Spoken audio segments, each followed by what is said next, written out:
ಕೆಲವು ಸಾರ್ವಜನಿಕರು ಹಾಗೂ ಸಮಾಜದ ಅನೇಕ ಸಿವಿಲ್ ಸೊಸೈಟಿ ಆ್ಯಕ್ಟಿವಿಸ್ಟ್ಗಳು ಏನು ಹೇಳಿದ್ರು ಅಂದರೆ, ಇದೆಲ್ಲ ಸರಿ ಎನ್ಫೋರ್ಸ್ಮೆಂಟು, ಆದರೆ ನೀವು ಫುಟ್ಪಾತಲ್ಲಿ ಓಡಾಡಿ ಅಂದರೆ ಕೆಲವು ಕಡೆ ಅಲ್ಲಿ ಸ್ಲ್ಯಾಬ್ ಮುರಿದೋಗಿರುತ್ತೆ, ಕೆಲವು ಕಡೆ ಪಾದಾಚಾರಿ ಮಾರ್ಗ ಓಡಾಡೋದಕ್ಕೆ ಅಲ್ಲಿ ಸರಿ ಇರೋದಿಲ್ಲ, ಲೆವೆಲ್ ಇರೋದಿಲ್ಲ ಅಂತೆಲ್ಲ ಹೇಳಿದ್ದಾರೆ. ಅದಕ್ಕೆ ಇವತ್ತು ಎಲ್ಲ ಕಾರ್ಪೊರೇಷನ್ ಕಮಿಷನರ್ಸ್ ಹತ್ರ ಮಾತಾಡಿ ಇದಕ್ಕೆ ಅವರು 70 ಕೋಟಿ ರೂಪಾಯಿಯನ್ನು ಈ ಪಾದಾಚಾರಿ ಮಾರ್ಗಗಳ ರಿಪೇರಿಗೆ ಉಪಯೋಗಿಸ್ಬೇಕು. ಈ ಪಾದಾಚಾರಿ ಮಾರ್ಗ ಏನು ಫುಟ್ಪಾತ್ ಕನ್ಸ್ಟ್ರಕ್ಷನ್ಗೆ ಅಲ್ಲ, ಇರೋ ಫುಟ್ಪಾತ್ಗಳಲ್ಲಿ ಏನಾದರೂ ನ್ಯೂನತೆಗಳಿದ್ದರೆ ಅದನ್ನು ಸರಿಪಡಿಸ್ಲಿಕ್ಕೆ, ರಿಪೇರ್ಗೆ, ರಿಸ್ಟೋರೇಷನ್ಗೆ 5 ಕಾರ್ಪೊರೇಷನ್ನಲ್ಲಿ 70 ಕೋಟಿ ರೂಪಾಯಿ ಇದಕ್ಕೋಸ್ಕರ ಖರ್ಚು ಮಾಡಿ ಈ ಎಲ್ಲ ಫುಟ್ಪಾತ್ ಅಲ್ಲ, ಅಟ್ಲೀಸ್ಟ್ 2,000 ಕಿಲೋಮೀಟ್ರ್ ಫುಟ್ಪಾತನ್ನು ತತ್ಕ್ಷಣ ರಿಪೇರಿ ಕೈಗೆತ್ಕೊಳ್ಬೇಕು ಅಂತ ನಾವು ಹೇಳಿದ್ದೇವೆ. ಯಾಕಂದರೆ ಎನ್ಕ್ರೋಚ್ಮೆಂಟ್ ರಿಮೂವಲ್ ಒಂದು ಕಡೆ ಆದರೆ ಅದು ಓಡಾಡೋದಕ್ಕೆ ಸೇಫ್ ಆಗೂ ಇರಬೇಕು, ಸುಗಮವಾಗೂ ಇರಬೇಕು.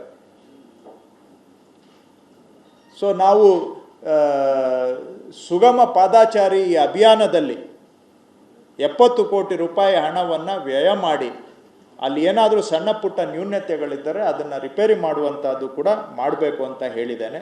ಮತ್ತು ಕೆಲವರು ತಳ್ಳೋ ಗಾಡಿಗಳು ಅವರು ಇವರು ಕೂಡ ಈ ಆದ್ಯತೆ ರಸ್ತೆಗಳೇನಿದ್ದಾವೆ, ಪ್ರಯಾರಿಟಿ ರೋಡ್ಸ್ 2,000 ಕಿಲೋಮೀಟ್ರು, ಇಲ್ಲಿ ಯಾರಿಗೂ ಕೂಡ ಅವಕಾಶ ಇರೋದಿಲ್ಲ. ಇದು ಬಿಟ್ಟು ಅವರು ಬೇರೆ ಎಲ್ಲಾದರೂ ಅವರು ವ್ಯಾಪಾರ ಮಾಡಿಕೊಳ್ಳಿ. ಆರ್ಟೀರಿಯಲ್ಲು, ಸಬಾರ್ಟೀರಿಯಲ್ ರೋಡ್ಸು, ಪ್ರಯಾರಿಟಿ ರೋಡ್ಸ್ ಅಂತ ಏನಿದೆ, ಇದನ್ನು ಬಿಟ್ಟು ಅವರು ಬೇರೆ ಎಲ್ಲಾದರೂ ಕೂಡ ಅವರ ಬಿಸ್ನೆಸ್ ಮಾಡ್ಕೊಳ್ಳಿ, ಅವರು ಜೀವನ ಮಾಡಲಿ. ನಮಗೆ ಅವರ ಜೀವನಕ್ಕೆ ನಾವು ತೊಂದರೆ ಮಾಡೋದಕ್ಕೆ ಇಷ್ಟ ಇಲ್ಲ. ಆದರೆ ಎಲ್ಲಿ ನಾವು ಆರ್ಟೀರಿಯಲ್, ಸಬಾರ್ಟೀರಿಯಲ್ ರೋಡ್ಸ್ ಇದೆ, ಇಲ್ಲಿ ಯಾವುದನ್ನು ಕೂಡ ನಾವು ಅವಕಾಶ ಮಾಡಿಕೊಡ್ಲಿಕ್ಕೆ ಆಗೋದಿಲ್ಲ. ಇದು ಪಾದಚಾರಿ ಮಾರ್ಗಕ್ಕೆ ಮಾತ್ರ ಇಲ್ಲಿ ಪ್ರಯಾರಿಟಿ. ಇದಕ್ಕೆ ಅವರು ಕೂಡ ಸಹಕಾರ ಕೊಡಬೇಕು ಅಂತ ಅವ್ರನ್ನ ಮನವಿ ಮಾಡ್ತೇನೆ. ಇಲ್ಲ ಅಂತೇಳಿದರೆ ಅವ್ರ ಮೇಲೂ ಕೂಡ ನಾವು ಪೆನಲ್ಟಿ ಹಾಕಬೇಕಾಗುತ್ತೆ. ಅವ್ರದ್ದು ಏನಾದರೂ ಇದ್ದರೆ ಮೆಟೀರಿಯಲ್ಲು ಅಥವಾ ಗಾಡಿ ಇದ್ದರೆ ಅದನ್ನು ಸೀಸ್ ಮಾಡಬೇಕಾಗತ್ತೆ. ಅದಕ್ಕೆ ಅವಕಾಶ ಕೊಡಬೇಡಿ ಅಂತ ಅವ್ರನ್ನಲ್ಲೂ ಮನವಿ ಮಾಡ್ತೇವೆ. 2,000 ಕಿಲೋಮೀಟ್ರ್ ಬಿಟ್ಟು ಒಂದು ಆರ್ಟೀರಿಯಲ್ಲು, ಸಬಾರ್ಟೀರಿಯಲ್ ರೋಡ್ಸ್ ಬಿಟ್ಟು ಬೇರೆ ಎಲ್ಲಾದರೂ ಅವರು ಮಾಡ್ಕೊಳ್ಳಿ, ಅವರು ಜೀವನ ಮಾಡಲಿ. ನಮಗೇನು ಯಾರು ಜೀವನ ಮಾಡೋದ್ರು, ಜೀವನ ನಡಿಬೇಕು, ಎಲ್ಲ ಕಷ್ಟಪಟ್ಟು ಜೀವನ ಮಾಡೋರ್ದು ಜೀವನ ನಡಿಬೇಕು, ಅದು ಮಾಡಲಿ ಅಂತ ಅವರಲ್ಲೂ ಬೇರೆ ಕಡೆ ಎಲ್ಲಾದರೂ ಮಾಡಲಿ ಅಂತ ನಾನು ಮನವಿ ಮಾಡ್ತೇನೆ. ಇದು ಇವತ್ತು ಪ್ರಮುಖವಾಗಿ ಚರ್ಚೆ ಮಾಡಿರ್ತಕ್ಕಂಥ ವಿಷಯ. ಸುರಕ್ಷಿತ ಪಾದಾಚಾರಿ ಮಾರ್ಗ ಅಭಿಯಾನ ಬೆಂಗಳೂರಿನಲ್ಲಿ ಜುಲೈ 1ರಿಂದ ನಾವು ಆರಂಭ ಮಾಡ್ತಾ ಇದ್ದೇವೆ. ಹಾಗೆಯೇ ಇನ್ನೊಂದು ನಾನು ಎಲ್ಲ ಕಮಿಷನರ್ಗೆ ಸೂಚನೆ ಕೊಟ್ಟಿರೋದು, ಈ ಪಾಟ್ಹೋಲ್ ಫಿಲ್ಲಿಂಗು ಮಾಡುವಂಥದ್ದು, ಇದರ ಬಗ್ಗೆನೂ ಕೂಡ ಸಾಕಷ್ಟು ಇವತ್ತು ಚರ್ಚೆ ಮಾಡಿದ್ದೇವೆ.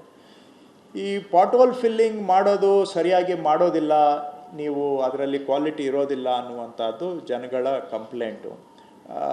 ಮಾಡಿದ್ದು ಸರಿಯಾಗಿ ಉಳಿಯೋದಿಲ್ಲ ಅನ್ನುವಂಥದ್ದು. ಅದಕ್ಕೋಸ್ಕರ ನಾನು ಅವ್ರಿಗೆ ಏನು ಹೇಳಿದ್ದೇನೆ ಅಂದರೆ, ಇನ್ನು ಮೇಲೆ ಕಡ್ಡಾಯವಾಗಿ ಎಲ್ಲಿ ಪಾಟ್ಹೋಲ್ ಫಿಲ್ಲಿಂಗ್ ಮಾಡ್ತಾರೆ ಅಲ್ಲಿ ಎಲ್ಲ ಕಡೆಯೂ ಕೂಡ ಬಾಕ್ಸ್ ಶೇಪಲ್ಲಿ ರೋಡನ್ನು ಕಟ್ ಮಾಡಿ ಕೆಳಗಡೆ ಜಲ್ಲಿ ಹಾಕಿ ಅದರ ಮೇಲ್ಗಡೆ ಟಾರ್ ಹಾಕಬೇಕು. ಸುಮ್ಮನೆ ಹೋಗ್ಬಿಟ್ಟು ಟಾರು ಎಳೆದ್ಬಿಟ್ಟು ಹೊಟ್ಟೋಗೋದು ಅಲ್ಲ. ಸೊ ಬಾಕ್ಸ್ ಶೇಪಲ್ಲಿ ಕಟ್ ಮಾಡಿ ಕೆಳಗಡೆ ಜಲ್ಲಿ ಹಾಕಿ ಅದರ ಮೇಲೆ ಟಾರ್ ಹಾಕಬೇಕು ಮತ್ತು ರೋಡ್ ಲೆವೆಲ್ಗೆ ಫಿನಿಷ್ ಮಾಡಬೇಕು ಪ್ಯಾಚ್ ವರ್ಕನ್ನು. ಯಾಕಂದರೆ ಪ್ಯಾಚ್ ಹಾಕಕ್ಕೆ ಹೋಗಿ ಮತ್ತೆ ಅದು ಉಬ್ಬಾಗಿ ಅದೇ ಒಂದು ಓಡಾಟಕ್ಕೆ ಅಡಚಣೆ ಆಗುತ್ತೆ. ಎರಡನೇದು, ಇದನ್ನೆಲ್ಲ ಮ್ಯಾನ್ಯುವಲ್ ಆಗಿ ಮಾಡೋದ್ರ ಬದಲಿಗೆ ಇದಕ್ಕೆ ಮೆಷಿನ್ಗಳು ಬಂದಿದ್ದಾವೆ. ಆದಷ್ಟು ಶೀಘ್ರದಲ್ಲಿ ಮೆಷಿನ್ ಮುಖಾಂತರನೇ ಮಾಡುವಂತಹ ವ್ಯವಸ್ಥೆಗೆ ಬದಲಾವಣೆ ಮಾಡ್ಕೋಬೇಕು ಅಂತಲೂ ನಾನು ಸೂಚನೆ ಕೊಟ್ಟಿದ್ದೇನೆ. ಅವ್ರು ಹೇಳಿದ್ದಾರೆ ಅದಕ್ಕೆ ಸ್ವಲ್ಪ ಟೈಮ್ ಬೇಕಾಗುತ್ತೆ ಅಂತೇಳಿ. ಈಗ ಯಾಕಂದರೆ ಅವರು ಕಾಂಟ್ರಾಕ್ಟ್ರುಗಳು ಆ ಮೆಷಿನನ್ನು ಪ್ರೊಕ್ಯೂರ್ ಮಾಡ್ಕೋಬೇಕಾಗತ್ತೆ. ನಾನು ಆಯಿತು ಅದನ್ನು, ಆದರೆ ಆದಷ್ಟು ಶೀಘ್ರವಾಗಿ ಮೆಷಿನಲ್ಲೇ ಕಟ್ಟಿಂಗು ಮೆಷಿನೇ ಮಾಡುತ್ತೆ, ಜಲ್ಲಿ ಹಾಕೋದ್ರಲ್ಲೂ ಒಂದೇ ಮೆಷಿನಲ್ಲಿ ಆಗುತ್ತೆ, ಟಾರು ಮತ್ತು ರೋಲಿಂಗು ಎಲ್ಲನೂ ಕೂಡ ಒಂದೇ ಮೆಷಿನಲ್ಲಿ ಇನ್ಬಿಲ್ಟ್ ಇದ್ದಾವೆ. ಬರೋ ದಿನಗಳಲ್ಲಿ ಅದನ್ನೇ ಕಡ್ಡಾಯ ಮಾಡ್ಕೋಬೇಕು ಅಂತ ಹೇಳಿದ್ದೇನೆ. ಅದಕ್ಕೆ ಸ್ವಲ್ಪ ಟೈಮ್ ಬೇಕಾಗುತ್ತೆ ಅಂತ ಹೇಳಿದ್ದಾರೆ. ಆಯಿತು, ಸ್ವಲ್ಪ ದಿನ ಎಲ್ಲೆಲ್ಲಿ ಸಾಧ್ಯ ಅಲ್ಲಿ ಮೆಷಿನಲ್ಲಿ ಮಾಡಿ, ಕೆಲವು ಮ್ಯಾನ್ಯುವಲ್ ಆಗಿ ಮಾಡಿ, ಆದಷ್ಟು ಶೀಘ್ರವಾಗಿ ನಾವೆಲ್ಲ ಮೆಷಿನ್ಗೆ ಕಂಪಲ್ಸರಿಯಾಗಿ ಶಿಫ್ಟ್ ಆಗಬೇಕು ಅಂತ. ಇದರಲ್ಲಿ ಟಾಪ್ ಪ್ರಯಾರಿಟಿಯನ್ನು ಜಂಕ್ಷನ್ಗಳು ಎಲ್ಲಿ ಎರಡು ರಸ್ತೆ ಕೂಡ್ತವೆ, ಜಂಕ್ಷನ್ಗೆ ಟಾಪ್ ಪ್ರಯಾರಿಟಿ ಅಂತ ಹೇಳಿದ್ದೇನೆ ನಾನು. ಪಾಟೋಲ್ ಫಿಲ್ಲಿಂಗ್ ಮಾಡುವಾಗ ಸಿಗ್ನಲ್ಸು, ಜಂಕ್ಷನ್ಸ್ ಇಂಥ ಕಡೆ ಟಾಪ್ ಪ್ರಯಾರಿಟಿಯಲ್ಲಿ ಮಾಡಬೇಕು.